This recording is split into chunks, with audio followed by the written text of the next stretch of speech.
There's an invisible thread that connects two souls across time, and when you keep thinking about that person, it's not a coincidence. It's the echo of a bond that transcends this life. If you've made it this far, if your heart quickened reading these words, it's because your soul recognizes a truth your mind can't yet fully explain. There's someone on your mind, someone who seems to have left a deeper mark than the time spent together would justify. Maybe it's someone who entered your life like a silent storm, changing everything without a sound. Or perhaps it's someone who's gone, but whose presence still echoes in your dreams, your choices, the way you see the world. Edgar Cayce, the sleeping prophet, revealed through his psychic readings a truth the soul already knows, but the mind resists. There are no coincidental encounters. Every person who crosses our path, especially those who deeply impact us, carries a history that began long before this present moment, long before this current life. When you can't get someone out of your head, when your thoughts constantly return to them even when trying to focus on other things, your soul is trying to tell you something important.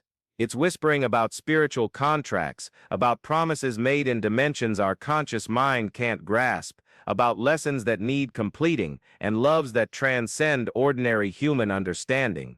Think about the moment you first looked into each other's eyes. It wasn't just a glance, it was recognition. Your eyes met, and something inside you whispered, "I know you." Not from this casual encounter, not from this life alone, but from something much deeper and older.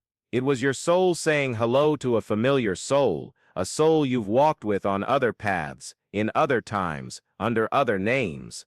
Edgar Cayce explained that our souls travel in groups through incarnations. We don't reincarnate alone, we travel with those we love, those who challenge us, those who teach us. And when one of these souls appears in our current life, there's always a purpose, a lesson, an opportunity for growth that was planned long before we were born. But you might be wondering, why is it so hard then? Why, if this sacred bond exists, does the relationship often bring so much pain, so much confusion, so much suffering? The answer lies in the nature of the lessons our soul chose to learn. We don't always come to live easy stories with our soulmates. Sometimes we come to heal old wounds, to forgive hurts that stretch across lifetimes, to learn about unconditional love through the most challenging experience there is: loving without possessing, loving without controlling, loving without expectations. When you still think about that person, especially if the relationship ended or became complicated, your soul may be processing not only what happened in this life, but also echoes of other lives where you were together. Perhaps in a past life you were separated by external circumstances. Maybe one of you left without a proper goodbye. Perhaps you made promises you couldn't keep. Edgar Cayce frequently revealed in his readings that many of the patterns we repeat in our current relationships are attempts by the soul to resolve unfinished business from past lives. That inexplicable attraction, that feeling that you fit together perfectly, despite all the differences, that certainty that something bigger is happening, all of these are signs that your souls have a history together. Notice the synchronicities that happen when you think of this person. How many times have you thought of them and minutes later received a message, or saw something that reminded you of them, or heard the song that was playing when you met? These aren't coincidences, they're confirmations from the universe that there's a real energetic connection between you, a connection that transcends time and physical space. The soul knows no distance, it doesn't understand separation the way our mind does. To the soul, love is love, regardless of whether it's being lived or merely remembered. And when you still feel this person so present in your thoughts, it's because on some spiritual level you never truly separated. But that doesn't necessarily mean you should be together in this life. And here's one of the most difficult lessons Edgar Cayce brought us: sometimes the greatest act of love is to let the other person go their own way, even when our soul screams to call them back. Sometimes we come to learn about detachment, about love that liberates instead of binds, about loving in a way so pure that it doesn't need possession to exist. When you find yourself thinking about this person repeatedly, pause and go within yourself. Breathe deeply and ask your soul, what are you trying to teach me through this connection? What do I need to learn or heal? The answer may not come immediately in words, but it will come through insights, through dreams, through an understanding that dawns slowly, like the sunrise. Perhaps you need to learn about forgiveness, not just forgiving this person for any hurt they caused, but forgiving yourself for mistakes that may have happened in other lives with this same soul. Edgar Cayce always emphasized that we carry guilt and resentment through multiple incarnations, and only conscious forgiveness can break these patterns. Perhaps you need to learn about self-worth. Often, we get stuck thinking about someone because on some level we don't believe we deserve the love we desire. Our soul chose to experience an intense connection to force us to confront our own insecurities, our own fears about being loved for who we truly are. Or perhaps you need to learn about divine patience. Not everything meant for us arrives on the timetable our human minds would prefer. Sometimes, our soul knows that both we and the other person need to grow, evolve, heal inner wounds, before we can be together in a healthy and constructive way. In these cases, continuing to think about the person is the soul's way of keeping the connection alive until the right moment arrives. And if you're wondering whether you should contact this person, whether you should talk about how you feel, listen to your deepest intuition. Not the voice of neediness, not the voice of fear, but that soft voice that arises from the center of your chest, from the place where your soul speaks most clearly. If intuition says to wait, wait. If it says to express yourself with honesty and vulnerability, do so, but always with the awareness that the outcome is not something you can control. I remember Edgar Cayce's words on free will. Each soul has the sacred right to choose its own path, and that includes choosing whether or not to deepen a connection with you in this lifetime.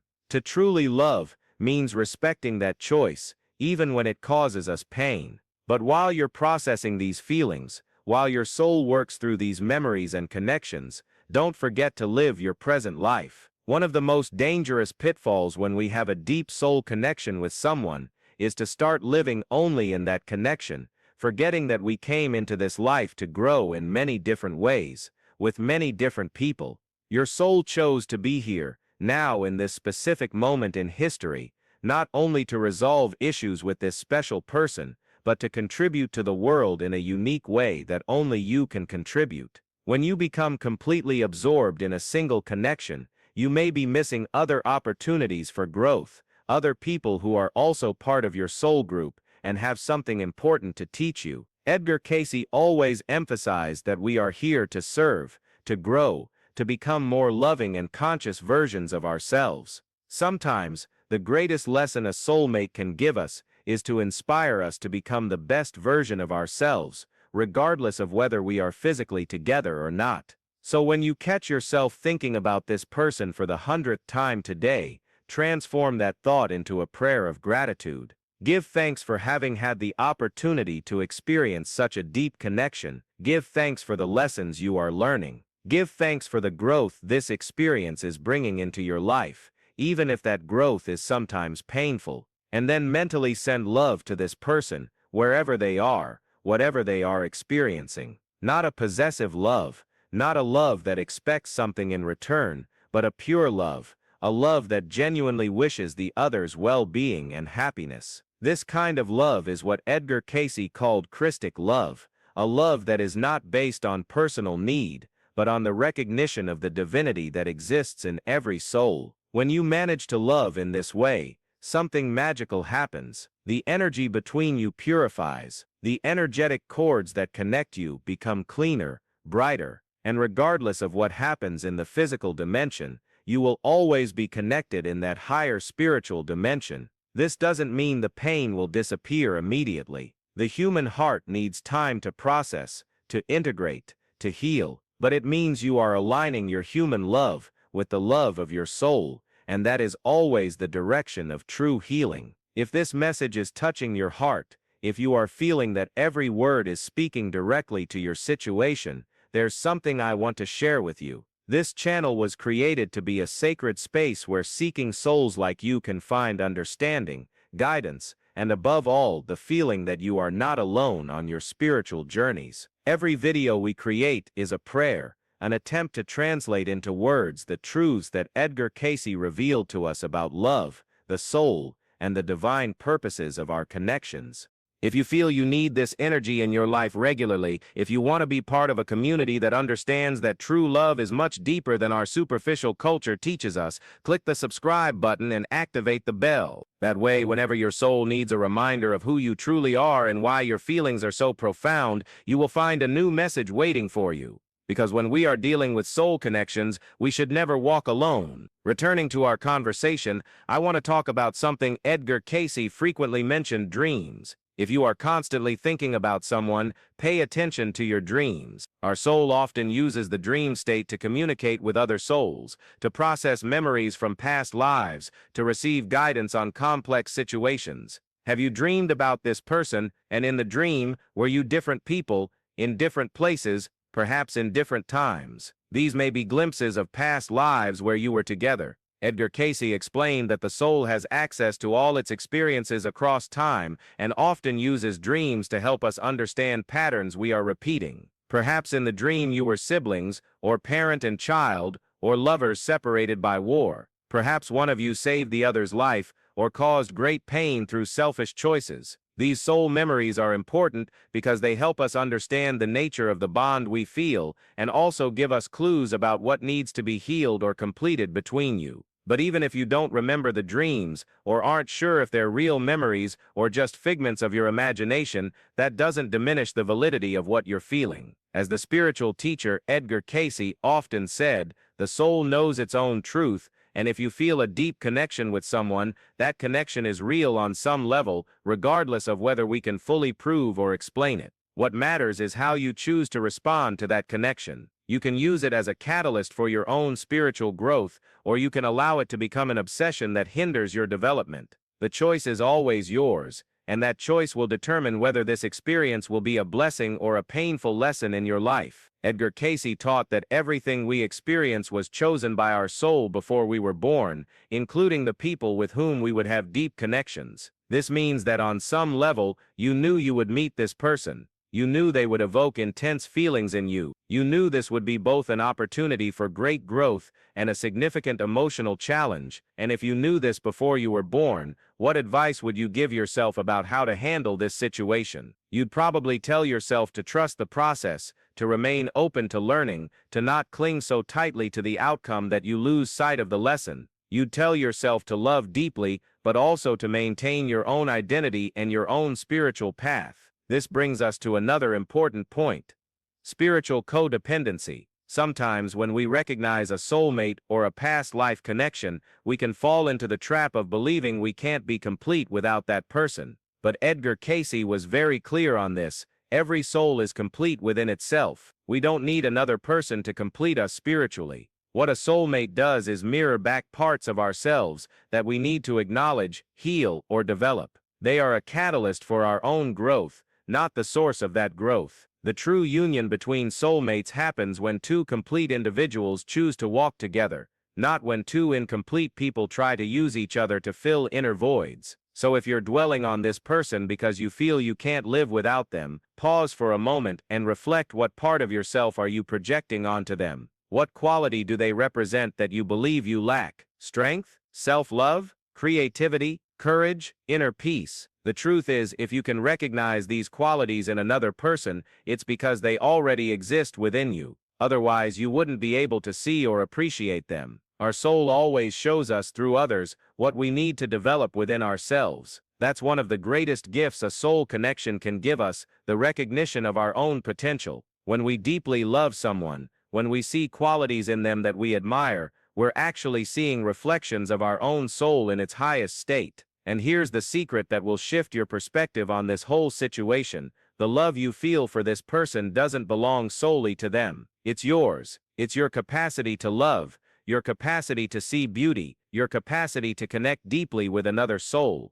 That capacity doesn't disappear if the person leaves. It stays with you, and it can be directed toward other people, creative projects, causes that matter to you, your own journey of self-discovery. Edgar Cayce always emphasized that love is energy, and like all energy, it can be transformed but never destroyed. The love you feel can change form, It can transform from romantic love into compassionate love, from possessiveness to well-wishing, from neediness to gratitude. But the essence remains, and that essence is sacred. When you understand this, when you truly embody this truth, something profound shifts in your relationship with this person and with all your future relationships. You stop loving out of fear and start loving out of freedom. You stop loving by trying to control the outcome and start loving for the pure joy of loving, and it's precisely in that state of being that miracles happen. When you love without attachment, when you connect without possessiveness, when you honor the connection without trying to force it into a specific form,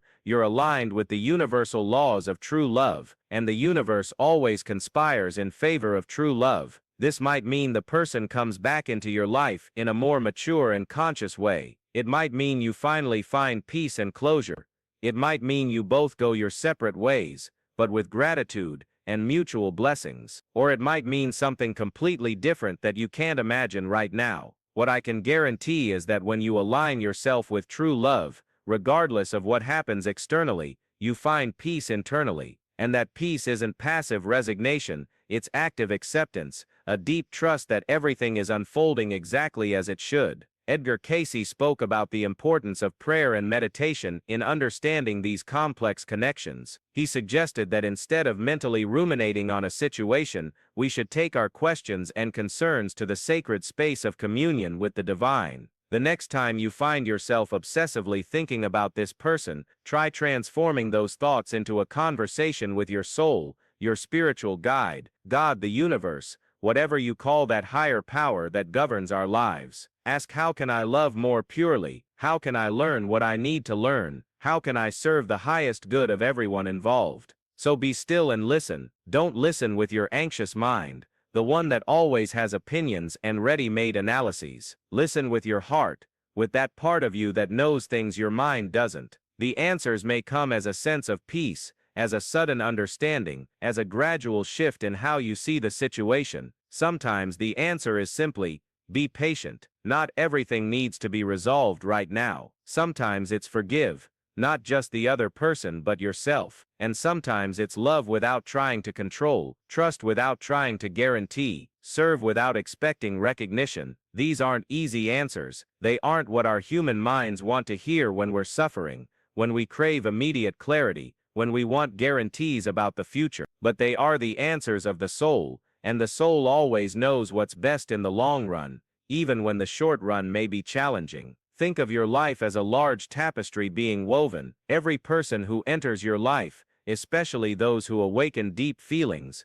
is a thread in that tapestry. Some people are golden threads that run throughout the tapestry, creating beautiful and consistent patterns. Others are colorful threads that appear intensely for a while and then integrate into the overall pattern in subtler ways. You can't see the complete tapestry while it's being woven. All you can see is the immediate section you're working on. But your soul, which is both the weaver and part of the tapestry itself, has a much broader perspective. It knows how each thread contributes to the beauty and complexity of the final design. So when you're suffering because you don't understand why a particular thread seems to be moving away from the area where you'd like it to stay, remember that you can't see the complete pattern yet. Trust the weaver, trust the process, trust that every movement, even those that cause temporary pain, is creating something more beautiful than you can imagine right now. Edgar Cayce always said there are no accidents in the universe, only opportunities for growth. If you're still thinking about this person, if this connection is still alive in your heart, it's because there's still something being woven between you, still something being learned, still something being healed. Don't rush the process. Don't try to force a resolution just to relieve the discomfort of uncertainty. Sometimes, the very process of waiting, of not knowing, of remaining open and vulnerable, is exactly what our soul needs to grow in ways we couldn't grow otherwise. And while you wait, while you process, while you learn, don't forget that you are so much more than this single connection, however significant it may be. You are an old soul with a rich history, with unique talents, with specific purposes that have come to be fulfilled in this life. Your soul didn't come just to resolve relationship issues, although those issues are important. It came to contribute to the evolution of human consciousness in a way that only you can contribute. It came to express specific aspects of divine love through your unique personality, your specific experiences, your particular gifts. When you can see your life from this broader perspective, when you can recognize that you are simultaneously an individual soul on a journey of growth and part of a great cosmic symphony of evolution, this person you think about so much becomes part of a much larger and more beautiful context. They are no longer the center of your emotional universe, but rather an important companion on your spiritual journey. They are no longer someone you need to feel complete, but someone with whom you had the privilege of sharing part of your journey of self-discovery. And paradoxically, it's precisely when you reach this state of balance, when you honor the connection without being overwhelmed by it, that the most beautiful possibilities open up. Whether it's for a more mature and conscious reconciliation, a transformation of the relationship into something different but still significant, or a peaceful closure that allows both of you to follow your paths with mutual blessings. Souls who truly love each other never completely lose each other. They may take different paths, they may express themselves through different relationships, they may even reincarnate in different times, but the love that connects them is eternal. And that love always finds ways to express itself, even when we can't see or understand those ways with our limited minds. So when you think of this person today, tomorrow, next week, remember that thought is a prayer, that longing is an acknowledgement of the sacred, that pain is a sign that you are capable of loving beyond ordinary limitations, and that uncertainty is an invitation to trust in something greater than your need to control the outcome. You are a courageous soul for accepting this level of vulnerability. You are a wise soul for seeking to understand the deeper meaning of your experiences. And you are a beloved soul, both by this person who occupies your thoughts and by the entire universe that conspired to bring you together, if only to teach each other about the infinite nature of love. May this understanding bring peace to your heart, strength to your soul, and confidence in your journey. And may you never forget that thinking of someone with love is one of the purest forms of prayer there is, a prayer that is always heard, always honored, and always contributes to the healing of the world. When your heart finally finds peace with this situation, when you can think of this person and feel gratitude instead of pain, serenity instead of anxiety, you'll know you've learned the lesson your soul came here to learn. And then regardless of what happens externally, you will have achieved a spiritual victory that no one can take from you. This victory isn't about gaining or losing the person, it's about discovering that you are capable of loving in a way that transcends ordinary human limitations. It's about discovering that your heart is bigger than you imagined,